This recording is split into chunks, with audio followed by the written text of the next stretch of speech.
dalam segmen Kompas Bisnis bersama saya Beriman Atenaya, saudara. Dengan konsumsi BBM per hari 1,6 juta barel. Kapasitas 6 kilang milik Pertamina hanya bisa memenuhi 1,1 juta barel. Indonesia masih harus impor BBM dari negara lain. Inilah yang membuat Menteri Keuangan Purbaya Yudi Sadewa meradang di depan Komisi 11 DPR.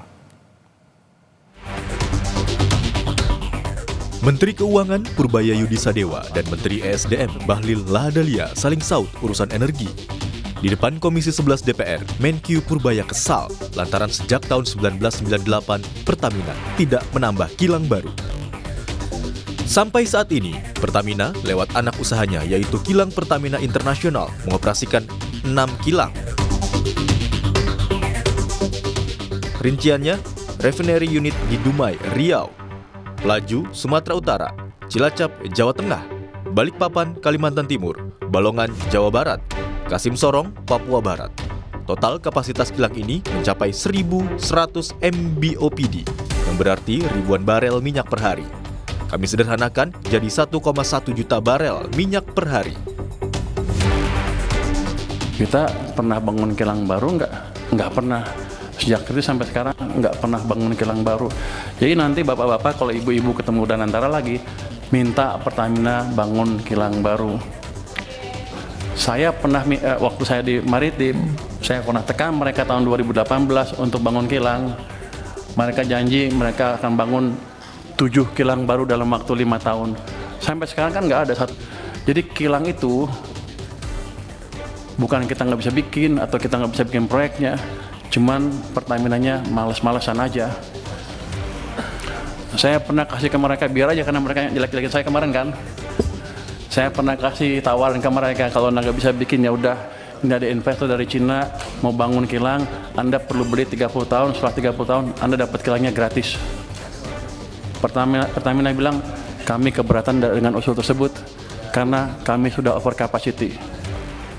Waktu itu saya kaget, over capacity apa? Kami sudah rencana bangun 7 kilang baru, satu pun nggak jadi kan? Mereka bilang, iya tapi ke depan akan jadi, sampai sekarang nggak jadi. Yang ada malah beberapa dibakar kan. Dengan kapasitas 6 kilang terpasang, berapa konsumsi PBM per hari di Indonesia? Kompas Bisnis pakai data Shake Data, BP PLC. Dalam 5 tahun terakhir, angkanya cenderung naik.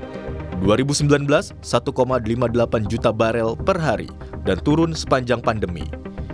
Kemudian, angkanya kembali naik di tahun 2023 menjadi 1,6 juta barel per hari. Kritik Menkyu Purbaya direspons Menteri ESDM, Bahlil Lahadalia. Kata Bahlil, ESDM fokus pada proses. Saya tidak mau mengomentari pernyataan orang lain. Silakan ditanyakan kepada yang mengomentari. Tugas saya adalah bagaimana memastikan agar mengawasi teman-teman kolaborasi dengan Pertamina untuk yang kilang-kilang lagi berjalan bisa cepat selesai. Soal kilang terbakar aja kalau gitu apa? Ya, kilang terbakar tanyakan dulu kepada Pertamina karena tim saya belum pulang dari lokasi. Antara kebutuhan dan kapasitas yang tidak cocok membuat Indonesia harus mengimpor BBM tiap hari. Setidaknya 500.000 barel untuk menutup kekurangan. Tetapi membangun kilang juga tidak murah. Ada banyak aspek yang memengaruhi, seperti target kapasitas, lokasi, desain dan teknologi, investor, studi kelayakan, sampai kepastian hukum dan perpajakan yang ada di bawah Kementerian Keuangan. Imron Fadilah, Diah Mega Anjaya, Tim Liputan, Kompas TV.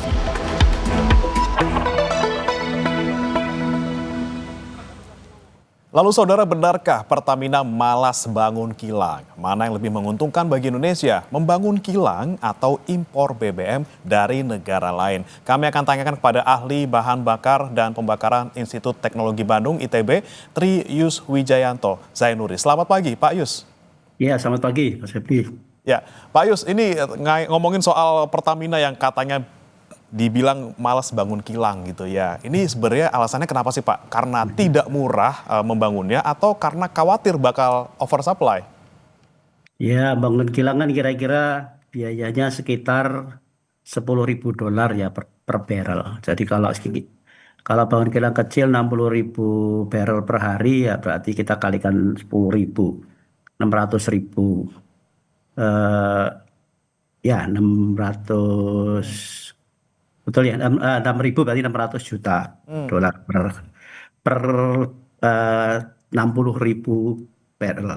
Nah, kenapa kok Pertamina sejak tahun 84? Kan terakhir membangun kilang tahun 84 itu Balongan ya. Yang lain itu kan kilang-kilang tua, bahkan ada yang peninggalan Belanda yang sekarang sudah nggak difungsikan lagi, misalnya seperti di Sungai Pakning sama di Pangkalan Berandan. Sehingga tinggal di Dumai, Pelaju, Balongan, Cilacap, Balikpapan, Kasim. Bahkan Kasim itu pun tidak bisa memproduksi RON 90, Mas. Hanya bisa RON 88 karena teknologinya sudah sangat tua.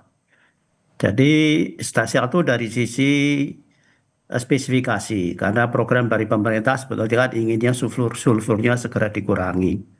Nah, kilang kita dengan teknologi yang ada hanya mampu menghasilkan bahan bakar dengan kadar sulfur yang masih tinggi, masih sekitar 500 ppm ya. Nah, dengan target-target yang ditetapkan pemerintah tentu karena membangun kilang itu butuh waktu cukup panjang, sekitar 5-6 tahun, maka mungkin ya paling gampang shortcutnya adalah dengan impor. Dan dengan impor langsung memang produk yang didapat akan bisa mengikuti roadmap yang sudah ditentukan pemerintah. Nah, kilang sebetulnya memang lebih baik kalau dibangun kilang itu tersebar. Jangan cuma terpusat seperti yang paling besar-besar adalah Balongan, Cilacap, dan Kalimantan yang harus mensuplai ke beberapa daerah yang cukup jauh sehingga transportasinya jadi mahal. Tapi kalau misalnya mengolah minyak yang dihasilkan di daerah itu, karena dulu kilang kan dibangun dengan melihat produksi minyak